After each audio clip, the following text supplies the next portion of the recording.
Poin ketiga itu kalau misalnya di offline itu menjadi menarik pengunjung untuk menjadi pembeli. Nah, sama halnya dengan yang di sini, ya kan? Di faktor chatting dan misalnya balasin diskusi dan segala macam. Nah, chatting pun sebenarnya penerapannya itu ada banyak, ya kan?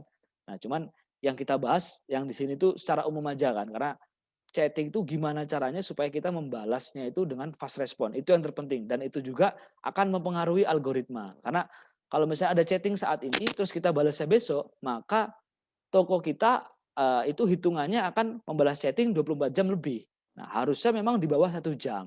Nah, kalau misalnya semakin bagus kita membalas chatting, ya kan, di bawah 1 jam, itu akan semakin kita upload untuk memainkan page one tadi, itu akan semakin gampang. Karena mempengaruhi rating juga, rating toko juga. Dan chatting itu kalau misalnya di Lazada, dia mempengaruhi naikkan produk, kan ada fitur juga naikkan produk itu setiap 4 jam kalau di Shopee, tapi kalau di Lazada cuma sekali naikkan produk. Nah, kalau misalnya chatting kita di atas 1 jam, itu kita juga nggak dapat namanya fitur naikkan produk. Jadi chatting ini sangat penting. Biasanya sebelum dia membelanja, atau misalnya informasi yang kita kasih di deskripsi pun biasanya sudah lengkap, ya orang akan tetap chatting. Misalnya ready nggak? Atau misalnya barang dikirim dari mana? Kira-kira berapa hari pengirimannya? Terus bagaimana? Nah, itu memang yang harus kita siapin fast respon. Nah, memang ada auto chat, tapi auto chat itu tidak berpengaruh kepada penghitungan pembalasan chatting di toko kita. Kalaupun kita balas satu chat, terus kita balasnya manualnya besok, tetap penghitungan kita 24 jam.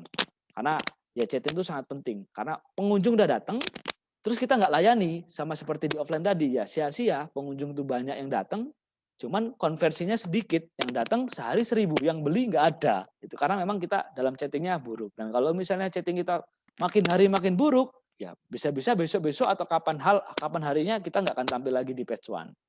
Itu pengaruh chatting. Yang pengaruh di pelayanan ini juga ya kan, itu sebenarnya menurut saya bukan hanya chatting, itu juga termasuk faktor ekspedisi. Memang kalau misalnya ekspedisi ini kan pihak ketiga, cuman itu juga mempengaruhi algoritma juga karena kecepatan toko.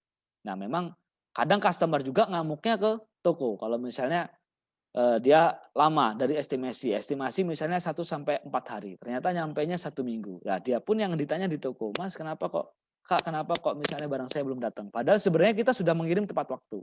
Itu mungkin salahnya di ekspedisi ya, cuman memang itu akan berdampak. Jadi bijaknya kita juga harus menjaga hubungan baik dengan ekspedisi-ekspedisi yang memang bekerja sama dengan kita. Supaya, kita juga ketika misalnya ada komplain, ada misalnya apa, kita juga dilayani dengan baik.